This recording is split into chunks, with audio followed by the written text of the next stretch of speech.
Hello students, আসসালামু আলাইকুম। কেমন আছেন সবাই? আশা করছি সবাই আল্লাহর অশেষ রহমতে ভালোই আছেন, সুস্থ আছেন।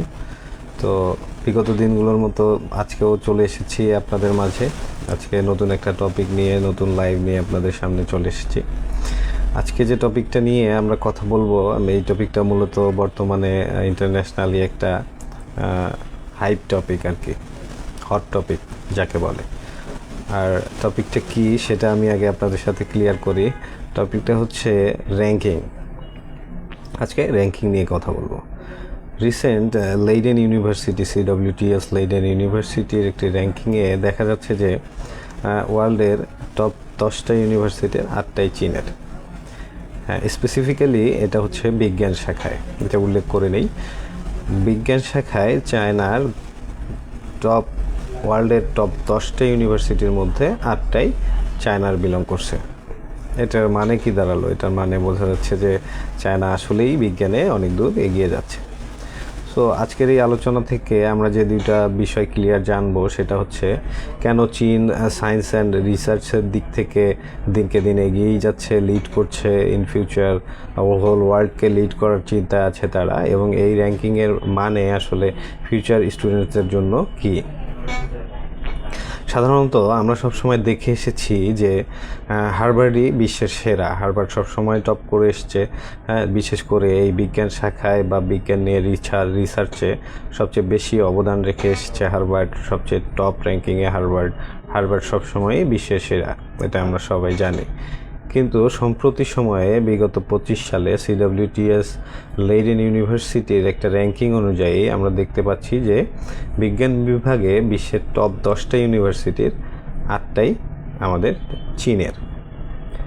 সো এটা কেন হলো, কী কারণে হলো, এবং এটার ইম্প্যাক্টটা আসলে কী, এটা আমরা বুঝতে পারবো আজকের আলোচনা থেকে।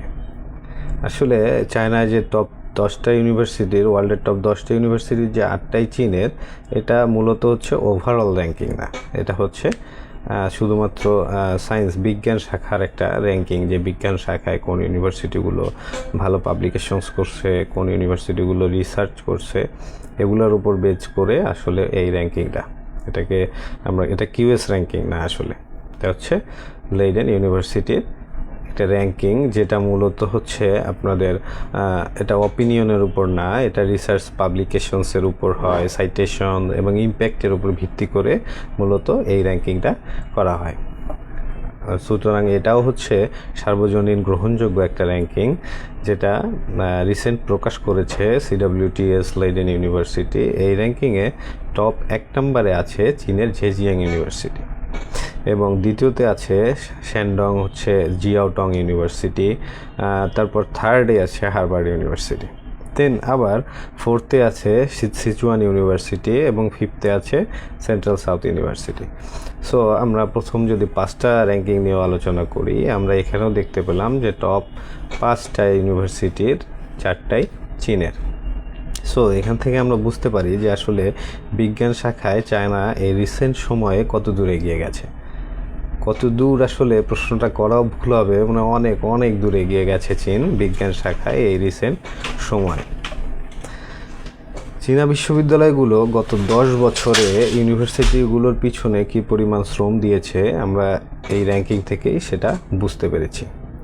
তারা বিগত 10 বছরে ইউনিভার্সিটিগুলোর জন্য রিসার্চ বাজেট বাড়িয়েছে, ল্যাব এবং টেকনোলজিতে ম্যাসিভ বাজেট রেখেছে, ম্যাসিভ ইনভেস্ট করেছে, ইন্টারন্যাশনাল প্রফেসর এবং PhD রিসার্চারদেরকে অ্যাট্রাক্ট করেছে, তারপর হচ্ছে ইংলিশ টট প্রোগ্রাম চালু করেছে। এই এত কিছুর মাঝে এত কিছু অভাবনীয় পরিবর্তনের কারণেই চায়নার ইউনিভার্সিটির র্যাঙ্কিংগুলোরও এই অভাবনীয় পরিবর্তন। আর প্রথমত আমরা তো র্যাঙ্কিং থেকেই বুঝতে পারি আসলে পড়াশোনাটা কীরকম হচ্ছে। আর এত ইনভেস্টমেন্টের কারণে চায়না ধীরে ধীরে সায়েন্স, ইঞ্জিনিয়ারিং, মেডিকেল রিসার্চে শুধু এশিয়া না, বরং হচ্ছে বিশ্বকে লিড করছে, এবং ইন ফিউচার ধীরে ধীরে বিশ্বকে লিড করবে। চায়নার মূলত এই বিজ্ঞান শাখায় এই অভাবনীয় পরিবর্তন হচ্ছে। তার প্রথম কারণ, যে পাবলিকেশনসগুলো হয় PhD এবং মাস্টার্স প্রোগ্রামে, তারা এদিকে খুব বেশি নজর দিয়েছে। তারা রিসার্চের দিকে অনেক বেশি হেল্পফুল। তারা রিসার্চের বাজেট বাড়িয়েছে, রিসার্চের কোয়ালিটি বাড়িয়েছে, তারা প্রফেসর অনেক ইন্টারন্যাশনাল মানসম্মত প্রফেসর রেখেছে, হ্যাঁ, এবং তাদের ল্যাবগুলো অনেক হাই কোয়ালিটি ল্যাব। এত কিছু সুবিধার জন্যই আসলে ধীরে ধীরে চায়না তাদের বিজ্ঞানকে অনেক বেশি দূর এগিয়ে নিয়ে যাচ্ছে এবং ইন ফিউচার তারা বিজ্ঞানকে লিড করবে, এরকমই ধারণা করা যাচ্ছে। আর তাহলে চায়না এখন এত কিছু উন্নতির মাঝে চায়না এখন কেন স্টুডেন্টদের জন্য ফেভারিট হবে, চায়না কেন স্টুডেন্টরা উচ্চশিক্ষার জন্য যাবে, তার মূলত যে কারণগুলো আমরা খুঁজে পেলাম সেটা হচ্ছে চায়না হচ্ছে strong research exposure, global publications opportunity, fully funded scholarship, future PhD এবং জব অ্যাডভান্টেজ।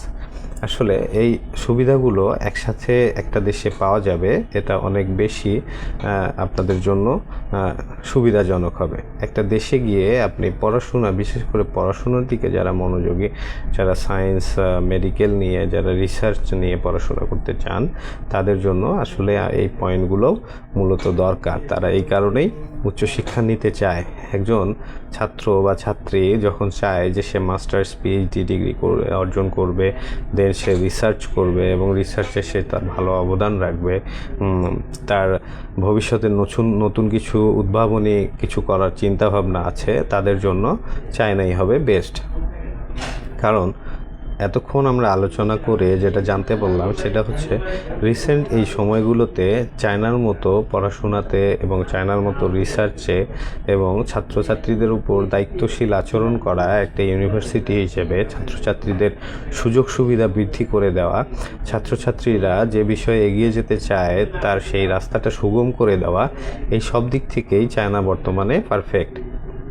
কারণ এত কিছু সুবিধা যখন আপনি একটা ইউনিভার্সিটিতে পাবেন, আপনি ইউনিভার্সিটির পড়াশোনার মানও পাবেন যেরকম হাই কোয়ালিটি, আপনি ল্যাবগুলো পাবেন হাই কোয়ালিটি, আপনি সেই ল্যাবে রিসার্চের সুবিধা পাবেন। সুতরাং আমরা বুঝতেই পারছি যে আপনি একই সাথে বলতে পারেন একের মধ্যে আপনি সব পেয়ে যাবেন। সুতরাং কেন তাহলে চায়না উচ্চশিক্ষার জন্য পিছিয়ে থাকবে? আপনারা হয়তো অদূর ভবিষ্যতে দেখতে পারবেন যে ইন্টারন্যাশনাল স্টুডেন্টদের প্রথম এবং প্রধান চয়েসেই থাকছে চায়না।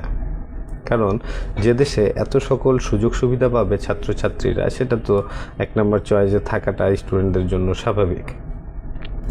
সুতরাং এই যে রিসেন্ট যে লেইডেন ইউনিভার্সিটির যে র্যাঙ্কিংটা এসছে, এটা আপনাদের হচ্ছে আসলে ভুল ভাবারও কোনো অবকাশ নেই। কারণ সবাই যদি গুগল করেন, এই জিনিসটা নিয়ে কিছুক্ষণ থিসিস করেন, দেখেন, জাস্টিফাই করেন, তাহলেই বুঝতে পারবেন যে এটা কতটা রিয়েল। এবং চায়না ইউনিভার্সিটিগুলোর র্যাঙ্কিংগুলোও যদি আপনারা গুগল করেন বা চ্যাটজিপিটিকে দিয়ে আপনি র্যাঙ্কিংগুলো নেন, তারপরও দেখবেন যে চায়নার মোটামুটি মোস্ট অফ দ্য ইউনিভার্সিটি অভাবনীয় র্যাঙ্কিংয়ে আছে। তারা ওয়ার্ল্ড র্যাঙ্কিংয়ে অনেক ভালো ভালো পজিশনে আছে এবং তারা দিনকে দিন এগিয়েই যাচ্ছে, পেছাচ্ছে না। তারা সবসময় গ্রো আপ করছে এবং সামনের দিকে এগিয়ে যাচ্ছে। সো শিক্ষার্থীরা, আপনারা যারা আমার এই ভিডিওটি দেখছেন বা পরে দেখবেন, তাদের জন্য আমার একটাই সাজেশনস থাকবে যে আপনারা যদি উচ্চশিক্ষায় বা আপনার পড়াশোনার মান নিয়ে আপনি চিন্তা করেন যে কোন দেশে গিয়ে পড়াশোনার মানটা আপনার ভালো হবে, আপনি পড়াশোনায় অনেক দূর এগিয়ে যেতে পারবেন, আপনি মাস্টার্স করবেন, আপনি পিএইচডি করবেন, আপনি রিসার্চে অবদান রাখবেন, আপনি নতুন কিছু আবিষ্কার করার চিন্তায় আছেন, তাহলে অবশ্যই চায়না হওয়া উচিত আপনার প্রথম পছন্দ। আর এখানে আপনি অনেক সুবিধাগুলো পাবেন। এখানে আপনি স্কলারশিপে পড়তে যেতে পারবেন, এখানে আছে স্টাইপেন্ড পাওয়ার সুবিধা, অনেক কম খরচে আপনি চায়নায় গিয়ে আপনার পড়াশোনাটা কমপ্লিট করতে পারবেন, যা হয়তো অন্যান্য ফার্স্ট ওয়ার্ল্ড কান্ট্রিগুলোতে যেটা অনেক মোস্ট কস্টলি হয়ে থাকে, আপনি সেই সুবিধাটা এখানে পাবেন খুব কম খরচে। সুতরাং কেন আপনারা বসে ভাববেন, কেন আপনারা চিন্তা করবেন যে আমি কোন দেশে যাব, আমার ক্যারিয়ার আমি কোন দিকে করব? সুতরাং সব চিন্তা ঝেড়ে ফেলুন। চায়না ভবিষ্যতে ওয়ার্ল্ডকে লিড করতে যাচ্ছে, সো এই সুযোগটা কেউ মিস করবেন না। রিসেন্টলি চায়না বাংলাদেশ থেকে অনেক স্টুডেন্ট নিচ্ছে, ইন্টারন্যাশনালি অনেক স্টুডেন্টস চায়না পড়াশোনা করতে যাচ্ছে। সো সামনে যে ইনটেক আসছে, সেপ্টেম্বর ইনটেক, এই ইনটেকটা আপনারা যারা বাইরে উচ্চশিক্ষায় বিদেশে যেতে আগ্রহী, তারা অবশ্যই এই ইনটেকটা মিস করবেন না, বিশেষ করে যারা চায়না নিয়ে আগ্রহী। আরও বেশি গাইডেন্স বা কোনো কিছু কোয়ারিজ, কোনো প্রশ্ন থাকলে, জানার থাকলে অবশ্যই আমাদের ডিজিএডু প্রোতে টেক্সট করবেন, মেসেজ করবেন, কল করবেন। আমাদের কাউন্সিলরদের, অভিজ্ঞ কাউন্সিলরদের কন্ট্যাক্ট নাম্বারগুলো দেওয়া আছে, আপনারা সেগুলোতে কল করে যথেষ্ট গাইডেন্স নিতে পারবেন। তো আজকে এ পর্যন্তই। সবাই ভালো থাকবেন, সুস্থ থাকবেন। আবার দেখা হবে নতুন কোনো লাইভ নিয়ে, নতুন কোনো টপিক নিয়ে। এ পর্যন্ত সবাই ভালো থাকবেন, সুস্থ থাকবেন। আসসালামু আলাইকুম, আল্লাহ হাফেজ।